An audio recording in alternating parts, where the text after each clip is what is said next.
প্রতিদিন সকালে বাচ্চাদের কি আর একই রকম টিফিন দেওয়া যায়? আর একই রকম দিলে জানেনই তো, দুর্গামণ্ডপ বেঁকা। ইচ্ছে হলে খাবে, না ইচ্ছে হলে রাস্তায় ফেলে দিয়ে চলে আসবে।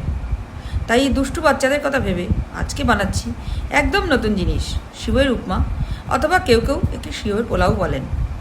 সিউয়ের পোলাওর জন্য প্রথমে কড়াইতে সাদা তেল, 1 চামচ ঘি ভালো করে গরম করতে দিলাম। এবার 1 বাটি মোটা সিউই, পাতলা দিলে কিন্তু হবে না, একটু হালকা হালকা ব্রাউন করে করে ভেজে তুলে নেব। আঁচটা একদম লো করে রাখতে হবে, নইলে পুড়ে যাবে। প্রায় হয়ে এসেছে, এবার তুলে নেব। ওই তেলেই বেশ কিছুটা কাজু কিশমিশ হালকা হালকা করে ভেজে নিলাম। এবার কিছুটা পেঁয়াজ কুচি, হালকা নেড়ে আদা কুচি, তার উপর দেবো এক এক করে কাটা ক্যাপসিকাম, গাজরের কুচি, কাঁচা লঙ্কা, সব দিয়ে নাড়াচাড়া করে প্রায় ভাজা ভাজা করতে হবে। এবার দেবো 1 চামচ নুন, নেড়ে চেড়ে ভাজা সিমুই, কাজু কিশমিশ দিয়ে খুব ভালো করে নেড়ে চেড়ে মিলিয়ে মিশিয়ে দেবো। এবার দেবো কিছুটা ভাজা বাদাম, তারপর 2টো ছোটো এলাচ ভেঙে দেবো। দেবো 2 কাপ জল।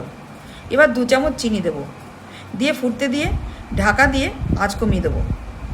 10 মিনিট পর দেখুন রান্না প্রায় শেষ, মানে উপমা পোলাও যে নামেই ডাকেন তৈরি হয়ে গেছে। আর 10-15 মিনিট স্ট্যান্ডিং টাইমে রাখবো। সার্ভিং প্লেটে তুলে নিলাম। তাহলে বন্ধুরা, কেমন দেখলেন অবশ্যই কমেন্ট করে জানাবেন। ভালো লাগলে একটা লাইক দিয়ে পাশে থাকবেন। এইরকম নতুন নতুন রেসিপি পেতে আমার পেজটাকে অবশ্যই ফলো করুন। তাহলে দেখা হচ্ছে আগামীকাল নতুন এক ভিডিও নিয়ে। ততক্ষণ ভালো থাকুন, সুস্থ থাকুন।